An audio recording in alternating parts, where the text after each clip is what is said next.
Buenos días. Mi nombre es Paulina, soy graduada de Medicina Interna y yo les voy a exponer el día de hoy el tema de tratamiento de VIH. Mi asesor es la doctora Ana. Bueno, para empezar, los diferentes temas que vamos a abordar en este tópico van a ser primeramente ciertas abreviaturas que tenemos que dominar porque los nombres son muy largos, ¿no? Para hacerlo más práctico. 2, el inicio del tratamiento, cómo lo vamos a iniciar. 3, introducción a los antirretrovirales. 4, ciclo del VIH. 5, 6, 7, 8, 9, pues son las diferentes clases de antirretrovirales. Y el 10, y cómo vamos a monitorizar a estos pacientes durante el tratamiento antirretroviral. Para empezar, pues las abreviaturas ART-TAC, que significa terapia antirretroviral, IVAN, que es nefropatía asociada a VIH, PAN, que es desórdenes neurocognitivos asociados también a esta enfermedad, NRTIS, que son pues inhibidores no nucleócidos de la transcriptasa inversa, asimismo pues inhibidores nucleócidos de la misma, y inhibidores de la proteasa, así como inhibidores de la anilinasa, ¿no? Que son más o menos algunas abreviaturas que usé durante mi exposición. Bueno, un tema muy importante aquí es cuándo vamos a iniciar el tratamiento de VIH. Esto es muy importante porque la mayoría de la literatura y la mayoría de la evidencia destaca que se tiene que iniciar de manera más temprana, ¿no? ¿A qué se refiere con temprana? Pues se refiere a 6 meses posteriores a la adquisición del VIH. Esto es independiente del control de CD4 que tenga el paciente y de la carga viral. Es cuando se va a iniciar. La justificación para iniciarlo de manera temprana, pues uno es que reduce la morbi y mortalidad. ¿A qué se refiere esto? Bueno, pues diversos estudios que se han hecho han comprobado que la supresión de la carga viral trae consigo un aumento del control de CD4. Entonces, esto va a provocar pues, que haya una disminución en la activación inmune. Esto va a generar pues, que haya menos citoquinas inflamatorias, menos activación de células T y por consiguiente pues, va a disminuir el daño órgano blanco que pueda crear la enfermedad a largo plazo, ya sea tanto neurológico como nefrológico, cardiovascular, etc. Aquí pues hay unos pacientes que tienen, por ejemplo, un control de CD4 arriba de 500, que le reduce casi un 50% de la mortalidad inicial de ese tratamiento de manera temprana. En cambio, hay un rango en pacientes que van de 200 a 350, por ejemplo, que estos pacientes sí se benefician del tratamiento antirretroviral, sí les reduce la mortalidad, pero tienden a tener más comorbilidades, a comparación del grupo de 500, que más que nada sus comorbilidades van asociadas a entidades que no están asociadas al SIDA. En cambio, estos pacientes con conteo de 200 a 350 sí tienen más incidencia de eventos asociados al SIDA. Y hay otro grupo de pacientes que tienen menos de 200 controles de CD4 que una vez a iniciar ese tratamiento no responden igual, porque generalmente en este rubro pues ya se catalogan como SIDA y ya tienen infecciones oportunistas asociadas, entonces pues en realidad no hay muchos pacientes pues, en este rubro no van a responder igual. Otra cosa muy importante es verificar las comorbilidades que tiene el paciente, ¿no? Algunas comorbilidades, por ejemplo, cardiovasculares, el VIH por sí solo aumenta la progresión de la aterosclerosis. Y aunado a ciertos antirretrovirales como el abacavir o los inhibidores de la proteasa, van a hacer que se acelere más este progreso. Entonces, pues, en cierta forma hay que valorar al paciente antes de iniciar el tratamiento antirretroviral para escogerle uno pues, que vaya a él y aparte, pues, de notarle las comorbilidades que ya tenga subyacentes el paciente, ¿no? Hay otras como, por ejemplo, la nefropatía por SIDA y las desórdenes neurocognitivos también por VIH, que estos trastornos, el tratamiento de primera elección va a ser pues, el tratamiento antirretroviral y aparte van a detener la progresión. En el caso de la nefropatía va a disminuir dramáticamente la progresión de la enfermedad renal. Entonces, pues es muy importante en estos pacientes también iniciarlo. También lo podemos encontrar en coinfecciones con hepatitis B y C, que va a disminuir las complicaciones. Y asimismo en pacientes pues, que tengan malignidad, ¿no? Que ya generalmente reduce el riesgo para sarcoma de Kaposi y linfomas. Si estos pacientes ya tienen esta patología al momento de iniciarse el tratamiento, pues lo que va a hacer es disminuir la progresión o la severidad de la enfermedad. En cuanto a la reducción de la transmisibilidad, pues es muy importante, sobre todo en embarazadas, en el canal de parto, y en pacientes que aún no están infectados. Entonces, esto es más que nada la justificación para iniciarlo de manera temprana. Otras cosas también importantes dentro del tratamiento es que conforme ha ido evolucionando, se han hecho mejoras en el tratamiento y estos pues tienen menos toxicidad, son menos pastillas que se tienen que tomar con menos frecuencia, entonces los pacientes pues lo toleran mucho más, ¿no? Que antes. El tiempo, ¿cuándo iniciarlo? Se dice que hay que iniciarlo justamente el mismo día del diagnóstico. Y posteriormente, para escoger el esquema, pues se va a hacer básicamente basados en tenofovir, que siempre tiene que ir agregado en el esquema, o que se debe procurar que siempre esté incluido dentro del esquema antirretroviral y que tengan alta barrera de resistencia.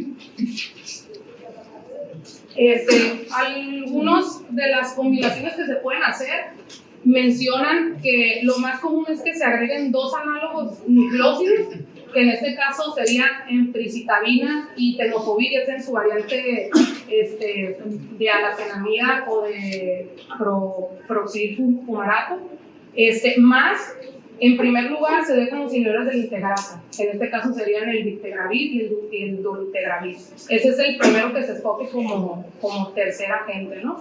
En segundo, inhibidores de la integrasa. En segunda posición vamos a dejar los inhibidores de la proteasa, que estos siempre van agregados con un potenciador. En este caso pues serían el azatanavir y el darunavir con ritonavir o con algún otro potenciador. Generalmente el que más se usa es el darunavir, porque es mejor tolerado por los efectos adversos. Entonces, hay ciertas situaciones que vamos a tomar en cuenta antes de iniciar el tratamiento antirretroviral. Es muy importante localizar las comorbilidades primero del paciente y si está empezando con una infección oportunista. ¿Por qué? Porque hay muchas interacciones medicamentosas entre el tratamiento antirretroviral y el tratamiento para estas infecciones. Entonces, se dice que si el paciente lo amerita, dependiendo de la situación de cada paciente, se puede diferir el tratamiento hasta 2 semanas, ¿no? Iniciarlo. Y la otra causa sería que el paciente no tolere o no pueda tomar tenofovir. Ahí también se puede diferir hasta 2 semanas, pero no se recomienda más. Hay ciertas situaciones de infecciones oportunistas donde sí las vamos a diferir un poquito más.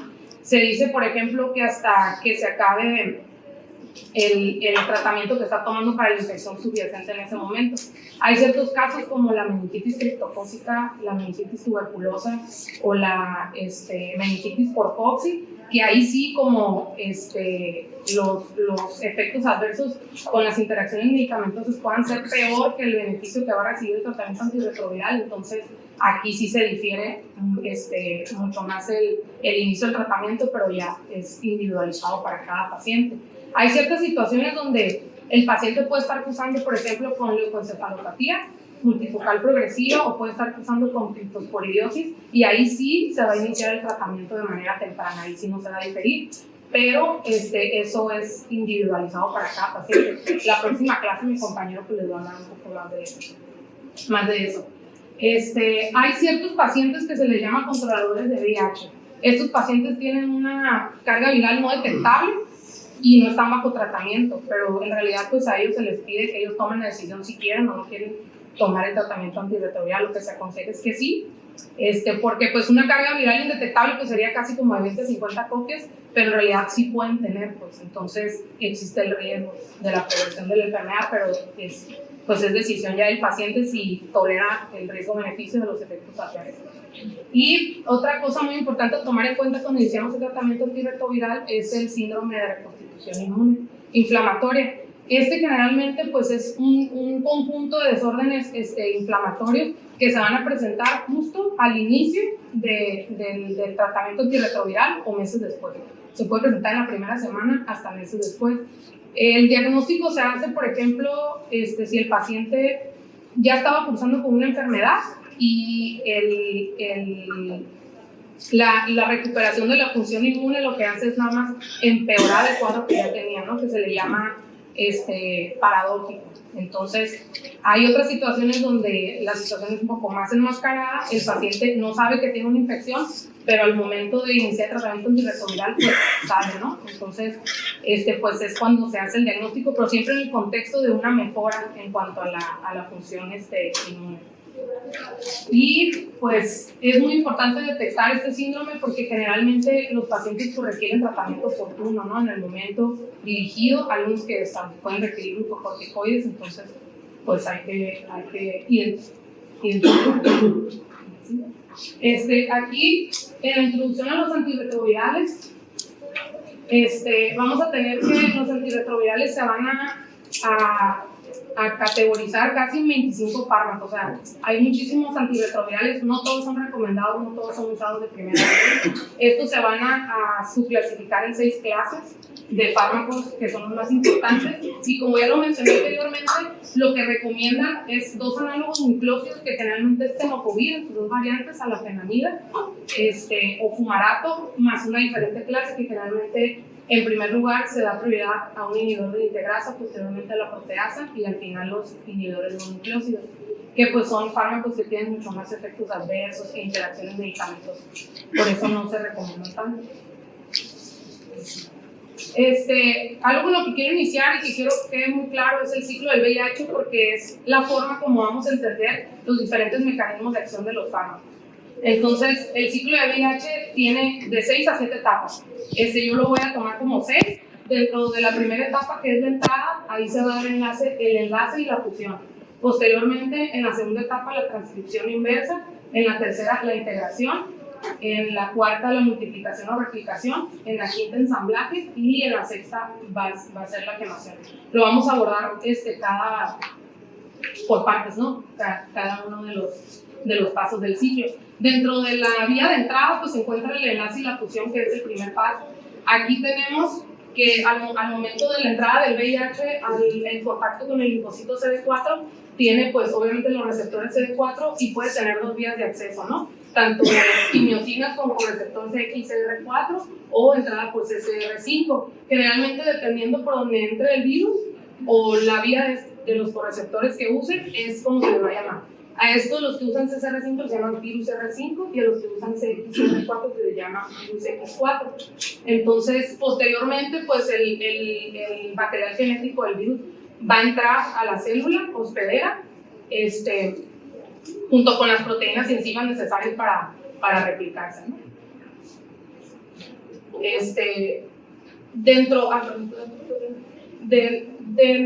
Dentro de este paso tenemos ciertos fármacos que actúan aquí, no son de primera línea, no se usan de primera intención, pero es importante mencionarlos. Uno es el maraviroc, que es un antagonista pues, del correceptor CCR5 y generalmente se usa en pacientes que ya tienen alta resistencia a ciertos fármacos, ¿no? Y tenemos otro que es el influritide, que lo que va a hacer es bloquear la lipoproteína T41, ¿no? Que está pues, en la membrana. Dentro de la transcriptasa inversa, pues aquí tenemos que una vez que ingresa el material genético del virus, tiene que hacer su conversión hacia DNA, ya que es un virus de RNA. Para esto utiliza enzimas que son codificadas por el mismo virus. Son 3, que es la transcriptasa inversa, proteasa e integrasa, lo más importante. En este paso, mediante la transcriptasa inversa, el virus pasa de un RNA a un DNA y se internaliza en el núcleo del linfocito CD4. Aquí, durante la integración, aquí anteriormente en la transcripción inversa, aquí vamos a tener los fármacos más importantes, ¿no? En el tratamiento antirretroviral, que son los inhibidores nucleósidos y no nucleósidos de la transcriptasa inversa.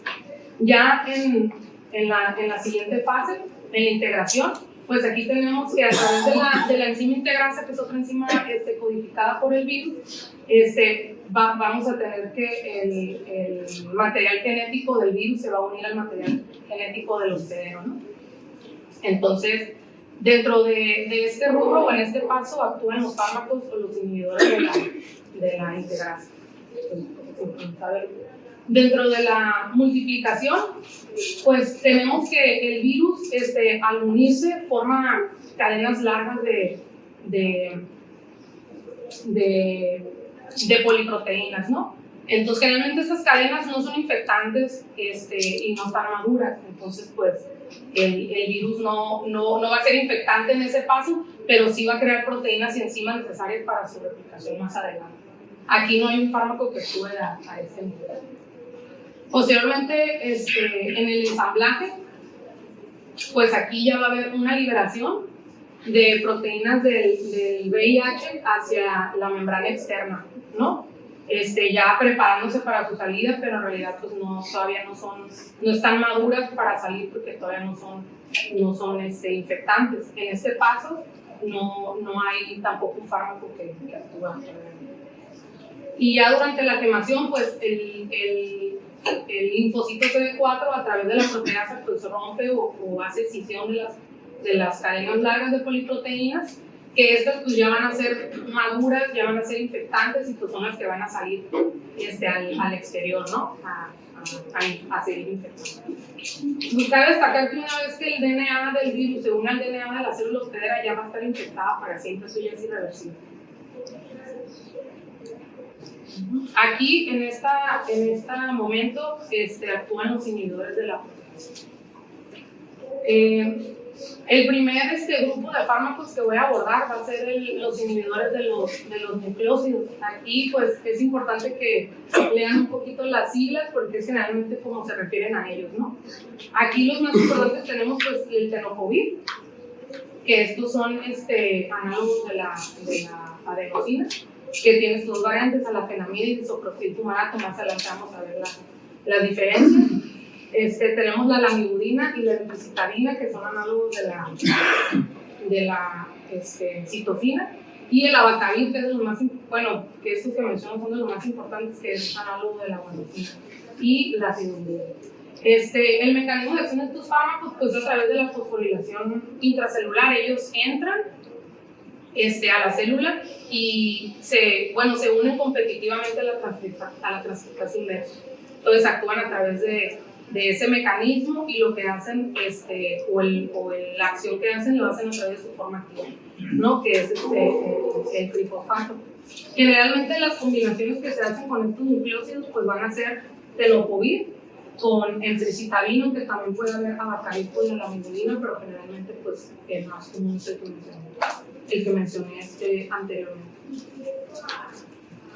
Algunos de los efectos adversos que tienen estos fármacos, el principal es la toxicidad mitocondrial. Esto va a producir pues estetosis hepática, lipoatrofias, neuropatías. Aquí pues es un ejemplo de una lipoatrofia de miembros pélvicos.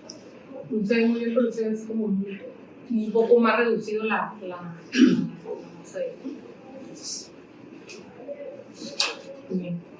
ya desglosándolo, el tenofovir tiene dos formas, ¿no? Que sería el disoproxil fumarato y la alafenamida.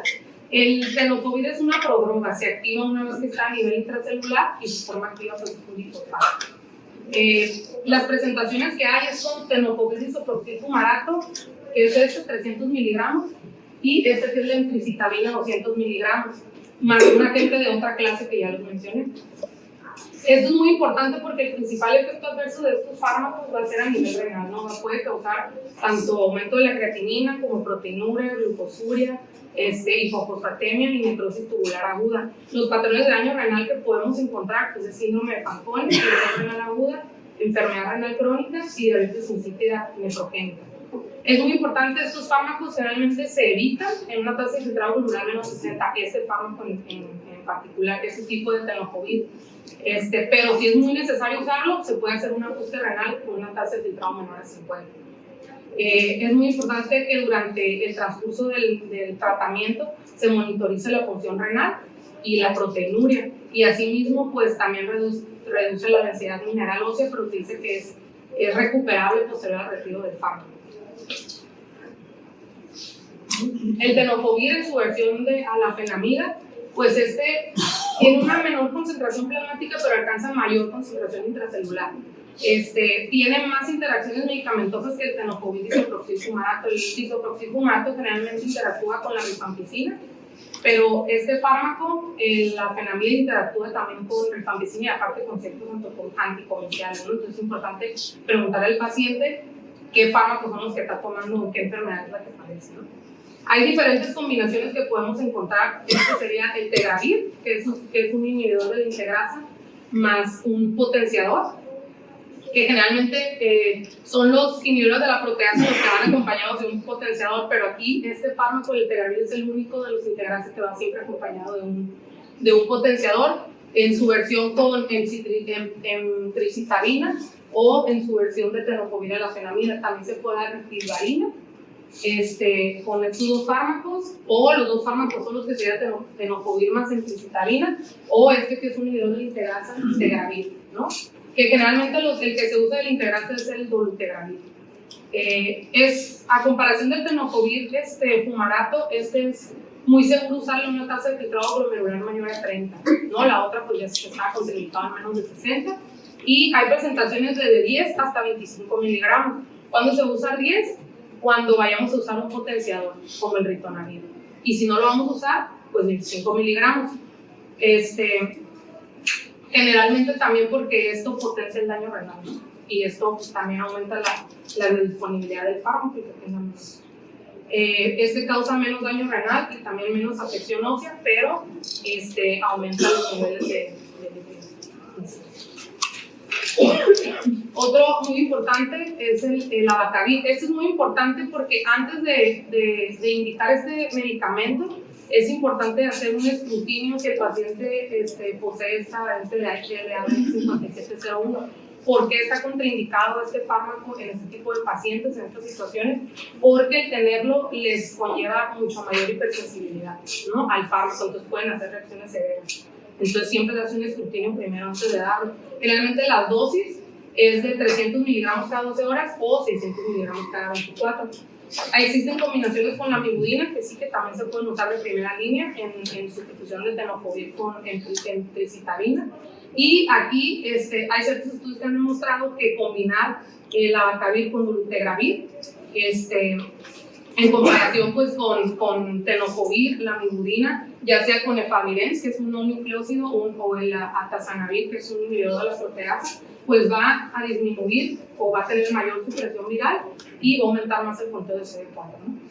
Y pues algunas contraindicaciones para estos fármacos pues es la enfermedad arterial coronaria o que el paciente tenga factores de riesgo para padecerla. ¿Por qué? Porque aumentan los niveles de lípidos y por consiguiente los eventos cardiovasculares, aunque no esté directamente relacionado con eventos sistémicos. Otros fármacos, los puse juntos aquí, la amibudina y tricitabina, porque esencialmente estos fármacos tienen estructuras similares. Generalmente la diferencia entre la amibudina y tricitabina es que la tricitabina va a tener una fluorina más agregada, ¿no? Entonces generalmente estos fármacos son intercambiables entre ellos, se pueden sustituir uno por el otro, pero no deben ser combinados juntos. ¿Por qué? Porque su mecanismo de acción es el mismo, entonces competirían al momento de ingresar a la célula. También pues estos pueden ser usados con tenofovir o pueden ser usados también con abacavir. ¿Cuáles son los efectos adversos de la amibudina? Pancreatitis en el 0.3% nada más de los pacientes, y la tricitabina, hiperpigmentación de palmas y plantas, pero solo en un 2% de ellos. Entonces en realidad no presenta bastantes efectos. A veces la acidobudina pues realmente ahorita ya está rezagada, no tiene ciertos indicaciones, como por ejemplo a las embarazadas junto antes de que den a luz, ¿no?, en el canal de parto, es una de las indicaciones. Este fármaco pues, fue el primer agente que redujo la morbimortalidad ya de manera significativa. Se da 2 veces por día, que esa es su desventaja, y tiene pues aumenta los niveles pues, intracelulares y disminuye el RNA viral, dándose a esta dosis nada más, cada 12 horas. Generalmente tiene una mayor tolerancia gastrointestinal si se da con los alimentos. Y entre los efectos adversos que causa, pues es cefalea, malestar general, náuseas, vómito, también lipoatrofia de miembros, etc. Algunos efectos adversos severos, pues es supresión de la médula ósea, anemia y neutropenia. Por eso, mientras está en tratamiento con esto, se debe de ir monitorizando con biometría hemática de estos pacientes.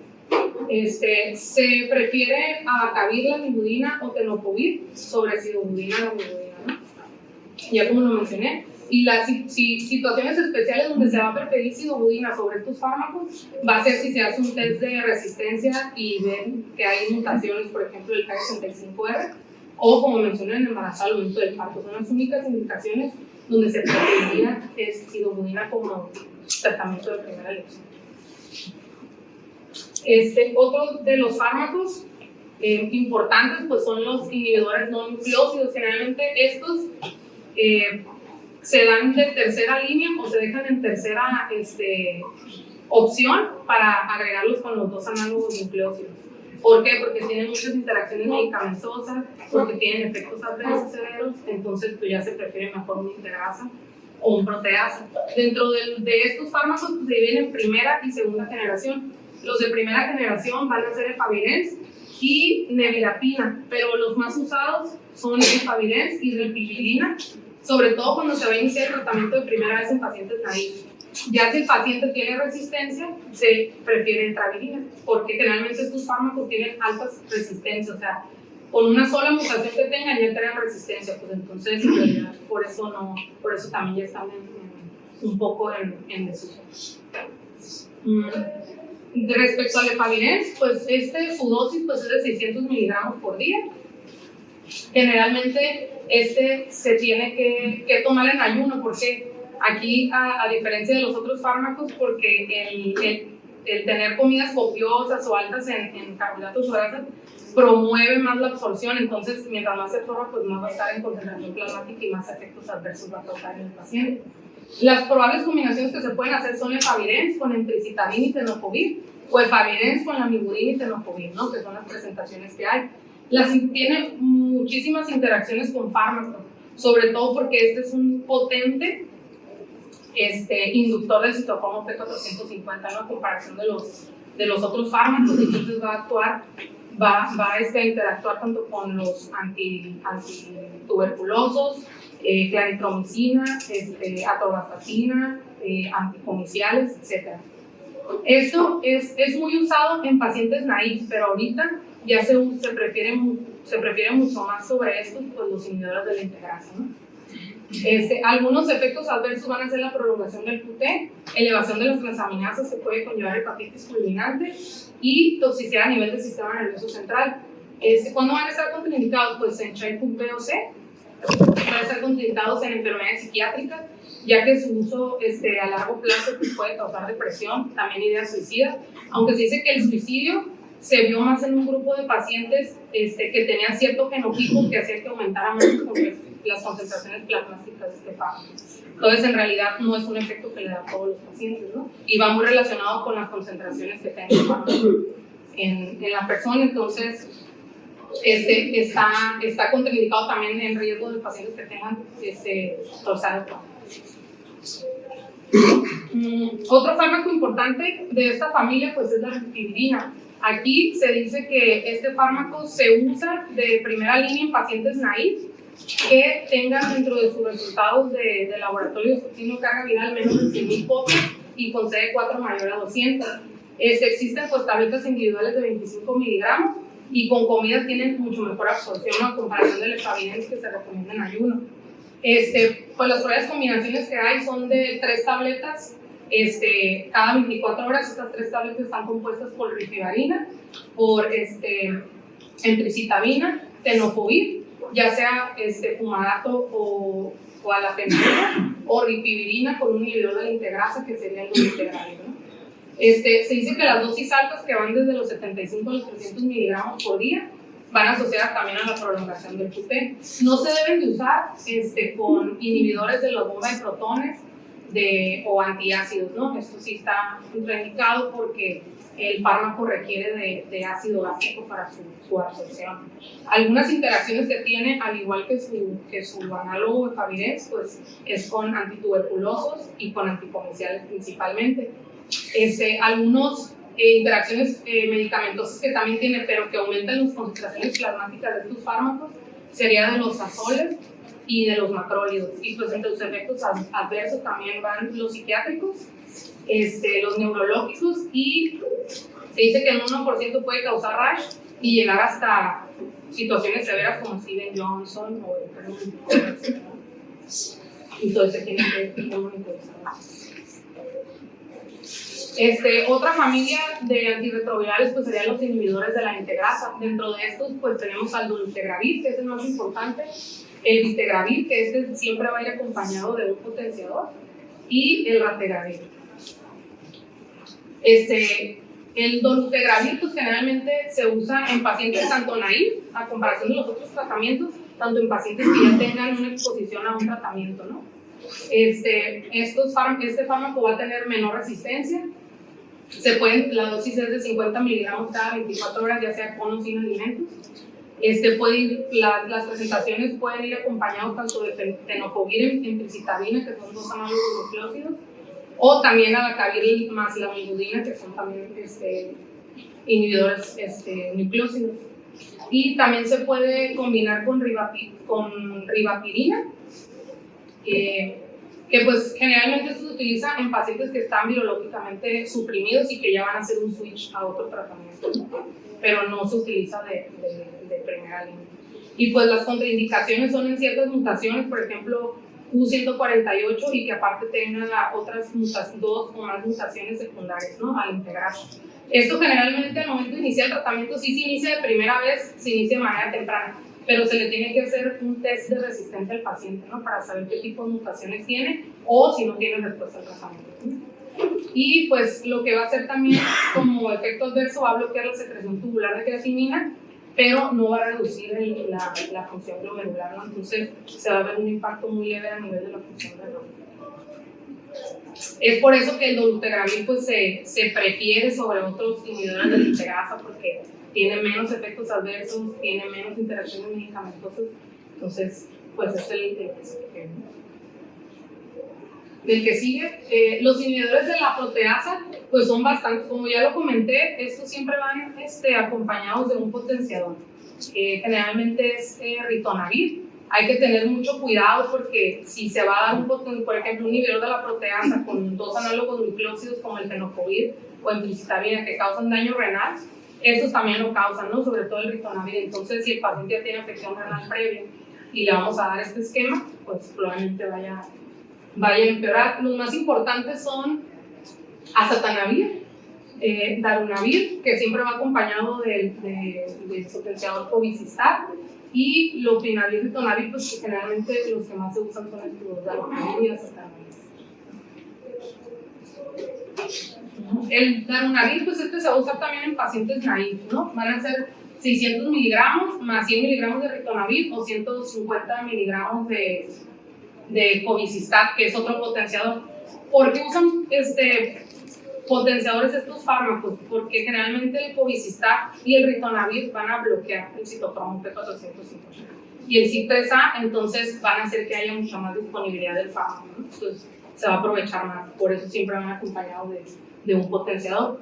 Generalmente las presentaciones que hay de este fármaco pues va acompañado de cobicistat, que es un potenciador, o más emtricitabina y tenofovir, ¿no?, como ya lo mencionamos. Si hay mutaciones, se va a preferir siempre ritonavir sobre cobicistat al momento de agregar un potenciador, y se van a agregar 2 dosis diarias de darunavir en caso de mutaciones solamente.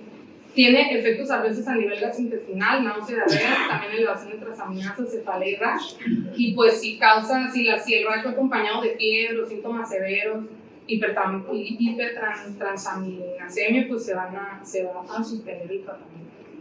Las contraindicaciones pues va a ser en enfermedad hepática grave y en pacientes que sean alérgicos a sulfonamidas. ¿Por qué? Porque este fármaco dentro de sus componentes tiene sulfonamidas. Entonces hay que preguntar previamente al paciente si es alérgico, ¿no? El azatanavir, también va en combinación con ritonavir o cobicistat, que es un potenciador, pero sí requiere para su absorción pues comida y ácido gástrico, ¿no? La FDA lo aprobó, creo que en 2015, 2018, lo aprobó sin un potenciador, pero la verdad no viene evidencia y no es recomendado que se use sin un potenciador. El azatanavir más el cobicistat no está recomendado una tasa de filtrado pulmonar menor a 70. Y si el paciente está tomando omeprazol concomitantemente con este fármaco más de 20 miligramos por día, no se debe de usar este fármaco, se cambia algún otro fármaco. Y pues entre los efectos adversos está el desarrollo de delitos renales, Y la lesión renal, como ya lo comenté, síndrome de Fanconi, nefritis intersticial, lesión renal aguda y enfermedad renal crónica. También se dice que la satanavir es superior al darunavir porque los pacientes se apegan o tienen más adherencia al tratamiento con darunavir porque el satanavir les puede causar hiperbilirrubinemia. Entonces los pacientes dejan de tomarlo, tienen poca adherencia cuando se les agrega este fármaco por esta situación. Bueno, hay otros fármacos, como lo comenté al inicio, que son los que actúan en el primer paso del ciclo del VIH, que son el Infubitide y el Maraviroc. Estos generalmente no son muy usados.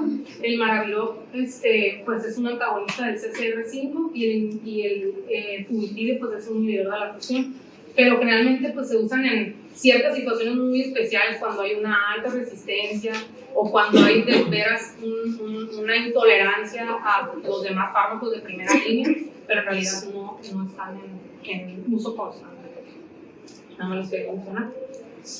¿Cómo vamos a hacer la monitorización de este tratamiento antirretroviral? Bueno, primero vamos a checar que el paciente tenga buena adherencia al tratamiento. ¿Cómo? Le vamos a preguntar de manera amable, sin juzgarlo, si en realidad se está tomando su tratamiento. ¿Por qué? Porque es la primera causa de que no haya supresión de carga viral en los estudios consecuentes. Entonces, y generalmente esto va a causar que haya mutaciones, ¿no? Porque generalmente los pacientes, si sienten efectos adversos, dicen, ya me siento mejor, lo dejan de tomar. Entonces, es lo primero que se les debe de preguntar. Otra, hay que preguntarle si está teniendo depresión, que a lo mejor por eso no se lo toma, si está teniendo abuso de sustancias, y no se recomiendan ciertas intervenciones más agresivas, ¿no? Más invasivas. Simplemente hay que decirle de manera amable al paciente, de manera pues, muy educada, cómo se lo está tomando, porque a lo mejor no entendió, ¿no? cómo se lo tenía que tomar. Esto es lo primero que tenemos que monitorizar. Es muy importante y es la causa pues, número 1 de resistencias y de falla al tratamiento, de fallo virológico, ¿no? La persistencia, esto nos va a medir por cuánto tiempo, ¿no? El paciente lo está tomando, va a medir desde el inicio del tratamiento hasta la descontinuación del tratamiento. Generalmente cuando vamos a suspender el tratamiento no se recomienda suspenderlo abruptamente y de hecho se recomienda pues seguirlo tomando de manera indefinida. Hay ciertas situaciones donde sí se puede descontinuar, ¿no? Cuando no está sirviendo el fármaco, está teniendo efectos adversos severos, pero generalmente no se recomienda. Y la frecuencia de las visitas. Al inicio del tratamiento antirretroviral se recomienda que las visitas al médico sean de cada 1 a 2 semanas. Y ya que el paciente está clínicamente estable, ya se pueden pasar las visitas con el médico cada 3 a 6 meses. Los laboratorios iniciales que vamos a pedir pues van a ser los más importantes: biometría hemática, química sanguínea, examen general de orina, pruebas de función hepática, perfil de lípidos y glucosa con hemoglobina glicosilada. La biometría hemática se va a pedir cada 3 a 6 meses, sobre todo en pacientes que están tomando sidoburina, por ejemplo, que causa supresión de médula ósea, pero se le pide de manera general a todos. Química sanguínea, que se pide al inicio de 2 a 8 semanas posteriores que se inicie el tratamiento y ya posteriormente se deja cada 3 a 6 meses. El examen general de orina se pide cada 12 meses, cada 12 meses. Las pruebas de función hepática, igual que la química sanguínea. Y el perfil de lípidos y glucosa es muy importante pedirlo de primera intención. ¿Por qué? Porque hay ciertos fármacos que van a causar resistencia a la insulina, que van a causar diabetes mellitus, que van a causar hipertrigliceridemia, como ya lo mencioné en los efectos adversos. Entonces se tiene que monitorizar al inicio y posteriormente cada 12 meses, pero se individualiza en cada paciente, ¿no? Si el paciente está teniendo alteraciones, el médico puede tomar la decisión de acortar el tiempo en el que se toman estos laboratorios. ¿Cómo vamos a medir o monitorizar la respuesta virológica? Bueno, la respuesta virológica se va a monitorizar al inicio y durante el tratamiento. La meta de supresión viral en un inmunoensayo es que sea indetectable, que es indetectable que tenga de menos de 20 a 50 copias o de 20 a 40 copias. Lo ideal es que sea menos de 50 copias. La respuesta virológica va a depender de ciertos fármacos. Se dice, por ejemplo, que los inhibidores de la integrasa tienen una respuesta virológica mucho más rápida, los inhibidores no nucleócidos una respuesta intermedia y los inhibidores de la proteasa tienen una respuesta más lenta, ¿no? Entonces no hay que verificar primero qué tratamiento está tomando, porque podemos ver los laboratorios y sabes que no está respondiendo al tratamiento, pero puede ser que el fármaco que esté tomando es un inhibidor de la proteasa, entonces hay que esperar mucho más tiempo para que sea interesante. Se espera pues que la disminución sea de 10 veces la carga viral en la primera a segunda semana posterior al inicio del tratamiento, 100 veces a las 4 semanas y que sea indetectable de las 8 a las 24 semanas. Esto es muy importante. Casi la mayoría de las guías manejan que sea indetectable de las 8 a las 24 semanas, porque es muy importante esto para poder decir si el paciente tiene un fallo virológico o no. Aquí, bueno, este es un cuadrito donde se ve la cantidad de copias que van relacionadas a las semanas que el paciente está con antirretroviral, ¿no? Es más, pues, decirlo muy bien. ¿Cómo vamos a calcular o cómo vamos a identificar la falla virológica? Bueno, se dice que esta se presenta cuando hay una carga viral con menos de 200 copias en las primeras 24 semanas y de iniciadas el tratamiento antirretroviral. Como ya mencioné, la carga debe ser indetectable en las primeras 8 a 24 semanas posterior al inicio del tratamiento. Otro rubro pues sería la viremia recurrente sostenida, que sea mayor a 200 copias, que sean en 2 mediciones consecutivas y que sea posterior a la supresión viral inicial. Entonces, este es otro parámetro que podemos usar para decir que el paciente está en fallo virológico. Algunas causas para el fallo virológico pues, son resistencia a fármacos y o niveles de fármacos subterapéuticos. Aquí es muy importante el primer paso, ¿no?, de la monitorización, que es preguntarle al paciente si tiene buena adherencia al tratamiento. Nada más. Y la otra, pues realizar test de resistencia del paciente y sabes que yo sí me lo tomo muy bien, no sé qué pasa, entonces hay que realizar pruebas de resistencia. Supone que tienen que realizar al principio y durante el tratamiento, pero sí puede haber desarrollo de resistencia durante el tratamiento, entonces sí es válido hacerlo, pero no se suspende el tratamiento mientras se hace, ¿no? Y hay ciertas situaciones, por ejemplo, que llaman los viral blips, que ese paciente pues sí tiene una carga viral de 20-200 copias, pero eso no significa que esté bien, o sea, porque probablemente esto nos pueda aparecer en el futuro que el paciente vaya a tener un fallo de tratamiento también, un fallo virológico, entonces también hay que monitorizar esa situación.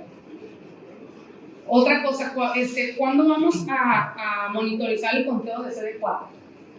El conteo de CD4 está muy relacionado a la respuesta inmune y a la supresión viral. Se supone que hay un aumento del conteo de CD4 esperado en las primeras 4 a 8 semanas de 50 copias. En realidad es lento a comparación de la supresión viral o de la reducción de la carga viral. Y posteriormente se espera un aumento de 50 a 100 células por microlitro, pero ya cada año. Puede haber situaciones donde hay, por ejemplo, mejoría de CD4 sin supresión viral. Entonces aquí nos va a hablar de una resistencia pues, extensa, ¿no? O puede haber supresión viral sin mejoría del CD4, esto generalmente es con pacientes de edad avanzada o una diva del conteo del CD4. Hay alteraciones también o interacciones con supresores de la médula ósea. También puede haber un aumento de la carga viral en situaciones de enfermedad aguda o variación diurna. Aquí se va a repetir el test. Si inicialmente el paciente pues, iba hacia la baja en su carga viral y posteriormente enfermó de algo y aumenta, entonces ahí tenemos que volver a monitorizarlo. ¿Por qué? Porque en este tipo de situaciones puede haber como un enmascaramiento y no necesariamente que haya una falla del tratamiento, sino que el paciente está cursando con este tipo de situaciones. Entonces, para decir que es una variación no esperada, la variación tiene que ser mayor al 30% del CD4 previo. Y en cuanto a la monitorización de la carga viral, aquí se va a hacer al inicio del tratamiento, se va a hacer 2 semanas posteriores de iniciado el tratamiento. Se tiene que comprobar la adherencia, se le tiene que preguntar bien al paciente. De las 4 a las 8 semanas debe ser indetectable, como comenté. El resultado final se va a ver a las 24 semanas. Hay pacientes que tienen que esperar hasta las 24 semanas. Si a las 24 semanas no presenta una supresión de la carga viral, aquí ya tenemos que hacer un test de resistencia, ¿no? Generalmente las resistencias o las mutaciones se dan en pacientes que no tienen buena adherencia al tratamiento. Entonces, el virus, conforme va haciendo copias, va mutando constantemente. Entonces, el que el paciente no tenga una adherencia al tratamiento, pues probablemente a la larga le va a conllevar pues, que tenga menos posibilidades de otros tratamientos por crear estas mutaciones o estas resistencias, ¿no? El conteo de CD4 pues, se va a hacer 3 meses posteriores al inicio del tratamiento y subsecuentemente se va a hacer cada 3 a 6 semanas. Esto puede variar, pero en la mayoría de los consensos pues, es así como se maneja. También, en los pacientes que ya tienen más de 2 años con el tratamiento antirretroviral, mantienen un CD4 entre 300 y 500 y la carga viral es indetectable, a esos pacientes se les puede hacer el conteo de CD4 cada 12 meses. Si el paciente persiste con CD4 mayor a 500, el monitoreo ya es opcional, ¿no? Ya no es reglamentario. Y hay ciertas situaciones donde se debe reanudar el monitoreo cada 3 a 6 meses, que serían pues en infecciones oportunistas, si el paciente está bajo tratamiento inmunosupresor o si el paciente tiene más de 200 copias de carga viral, aún estando en tratamiento antirretroviral. Entonces, esas son las situaciones donde se reanuda el monitoreo más constante. ¿Cómo hacer los test de resistencia? Aquí se va a solicitar cuando hay una evidencia de fallo virológico. Cuando haya copias mayor a 500, lo ideal de hacerlo es cuando hay una falla de tratamiento o en las primeras semanas posterior a descontinuar un tratamiento, ya sea por efectos adversos o por lo que sea. Esto no funciona en pacientes no adherentes por lo que comenté. Si el paciente no tiene buena adherencia al tratamiento, el virus está mutando constantemente, generalmente el que tiene mayor prevalencia es el virus de tipo salvaje, pero hay ciertas mutaciones que se pueden enmascarar porque se sobrepone este número de carga de virus salvaje, ¿no? Entonces es importante preguntarle al paciente dirigidamente si tiene buena adherencia al tratamiento. También pueden detectarse mutaciones no registradas, como comenté al inicio, y que se desarrollen durante el tratamiento también. Entonces sí está indicado un test de resistencia. Y otras, pues los comenté del virus salvaje, que puede pasar inadvertido un virus resistente mutado. Esto generalmente es cuando el paciente deja su tratamiento por más de 4 semanas, ¿no? Hay varios tipos de test de resistencia, clínico, fenotípico, fenotípico, pero pues, es algo muy específico.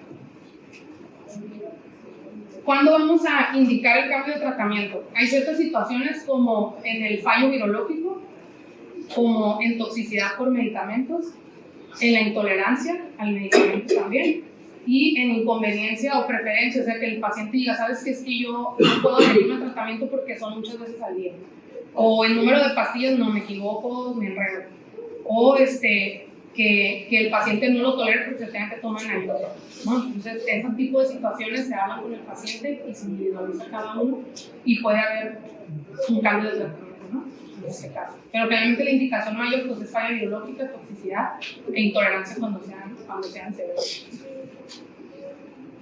Ya, pues. No les puedo traer nada, pero el jueves les traigo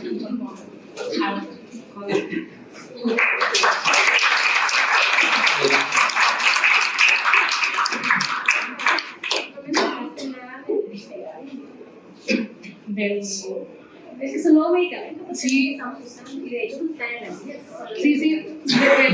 Sí lo manejan de primera línea, Victegravir o Dolutegravir, pero en realidad me enfoqué más al Dolutegravir porque es el que más tiene presencia. Pero sí, de hecho hay otro que también es inyectable, el Cabotegravir, que también pues, estaba con experimentación, pero hay varios fármacos que... ¿Por qué es el que estamos usando ahorita?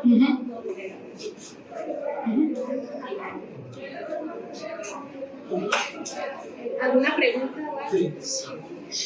Si tienes una pareja que la mujer es VIH y el esposo no, y esta pareja durante el año se tomó un antirretroviral y unos meses estuvo con carga viral indetectable, otros meses detectable, y posteriormente el esposo sale positivo para VIH, ¿le iniciarías el tratamiento de primera línea así o le harías un test de fenotipo para ver si es resistente a un antirretroviral? O le das el tratamiento o te estás pegando. O sea, si es una pareja. O sea, como comenté en el monitoreo del tratamiento antirretroviral, primero es preguntarle si tiene buena adherencia al tratamiento. Pero si la Y, esposa- y verificar si tiene un fallo virológico y a posteriormente hacerle el estudio. pero- Lo ideal es hacerle el test de resistencia. Al inicio y Que no se haga por institución, no se hace, tienen que hacer el test. pero se tendría que hacer. De hecho, está Porque ya indicado. ella sería como una resistencia primaria en él, ¿no? Porque la esposa es la que está positiva. Infectada, y está adherente y no adherente, y infecta al esposo, y se le da un tratamiento y es resistente, a los 6 meses va a presentar falla, por eso se le tiene que hacer el genotipo. Entonces, Sí, es muchas que- veces no se le da. Es que de hecho, como comenté, los test de resistencia están indicados al principio, durante y cuando hay una falla virológica. Pero como el tratamiento se tiene que hacer, como mencioné, la forma más temprana, como mencionan 10, el mismo día que se hace el diagnóstico, pues no te vas a esperar a que salga un test de resistencia, ¿no? Entonces, realmente la mayoría de los pacientes no con sus mutaciones responden al tratamiento, pero si ya no está respondiendo, pues sí está indicado hacerle un test de resistencia en este caso, porque hay ciertas mutaciones que se dan durante el tratamiento, no necesariamente al inicio, o que ya las poseas. ¿Por qué? Porque a lo mejor durante ese lapso de tiempo ella no tiene buena adherencia al tratamiento, porque tiene efectos adversos y no se lo toma inmune. Hay mutaciones. ¿Y cuántos antirretrovirales están disponibles en México? Porque sabemos que no. 32, 34, más o menos por ahí. Una más una pregunta. ¿Aquí hacemos lo del test para el HLA-B57? No. Entonces nomás nos damos cuenta cuando empiezan a tener reacción. ¿Y cómo nos distingue si es por el... Todavía te dicen que tienes que realizar el test del HLA antes de iniciar. No le da vacamento porque pues, vas a presentar reacciones. Pero aquí no se realiza. Sin que esa medida. No se realiza. ¿Y usted cómo se da cuenta? ¿No anda a tocar? Y de verdad que esas reacciones tienen muy baja prevalencia. Entonces, si lo presentas, se lo quitas. Afortunadamente, casi no utilizamos siempre utilizamos lo que es el tenofovir, como el backbone, ¿no? El tratamiento para COVID. Sí, lo que se le conoce como backbone, pues son los dos inhibidores de nucleósidos, como el backbone. No sé si ya lo mencionaron en la clase pasada, porque tú no lo mencionaste, ¿cuáles son las indicaciones de tratamiento urgente para bebés? Que yo no puedo esperar a hacerle la carga viral y los CD4 que aquí tardan como en 3 a 4 semanas. Que está embarazada. Embarazo. Infecciones agudas sintomáticas. ¿Qué más? Creo que es dependiendo bueno, no, de hecho el contexto es ya. ¿Qué más? La nefropatía porque La nefropatía asociada a ¿qué más?